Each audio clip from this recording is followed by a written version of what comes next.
recently I picked up a hashtag on Twitter, Occupy Rupert Murdoch, and that really intrigued me. The visual idea of physically occupying Rupert Murdoch. So I wanted to find out more about this. So I've come down here to the brand new spanking offices of the Rupert Murdoch empire to meet Donnachadh McCarthy, is that the correct pronunciation of your name? Who is going to tell us a little bit more about Occupy Rupert Murdoch. My name's Jonathon McCarthy. I'm a member of Occupy the Media Billionaires. We as a group have decided that we want to stage a major protest for a week outside Rupert Murdoch's tower here at the Shard in London. Why do we want to do that? We believe Occupy Rupert Murdoch is a really important event. People like Russell Brand have analysed that there's a real problem with the British state. Corporations run our government.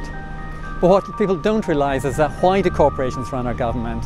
And Occupy Rupert Murdoch claims that there are 5 billionaires who own our media, and they have huge power in our democracy, forcing our political parties to their wishes rather than the wishes of the voting public.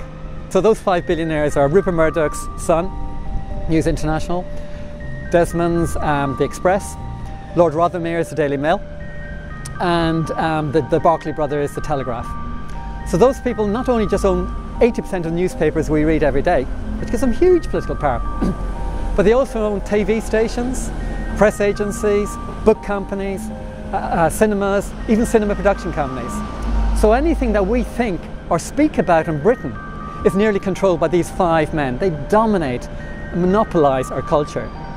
And that is a disaster, because it means the wishes of the 0.1 richest percent of our society dominates the political and our government's actions. And so therefore the needs of people in the NHS, people in housing, people in the environment, people in disabilities, their wishes and needs get trashed in the stampede by this 0.1% who dominate our media. So we believe, rather than protesting outside Downing Street, because we believe the 3 political party leaders are basically rent boys. You've seen that picture of them, the 4 UKIP and the 4 guys holding this picture of the sun? It was embarrassing, but what it really showed was those 4 men are not the leaders of our country. They're the rent boys for the Rupert Murdoch and the 5 billionaires.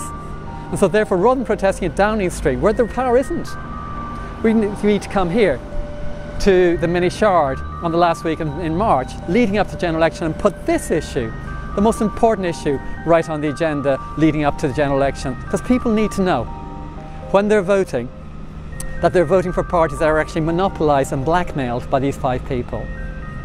The Leveson inquiry showed that if you want to be a politician, and there are plenty of honest politicians in all parties, whether you agree with them or disagree with them, that's about democracy.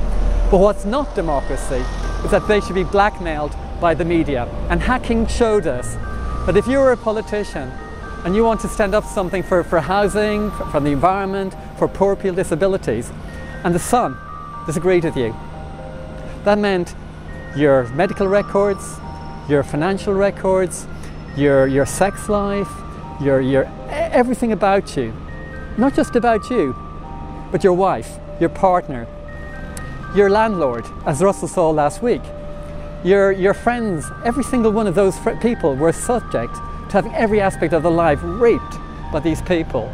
And that blackmail for a political system has gone on here for 30 years, and it must stop. So please come to Occupy Rupert Murdoch Week, 23rd to 29th of March. The Facebook page is called Occupy Rupert Murdoch. The website is Occupy the Media. Thank you so much for doing this, really appreciate it.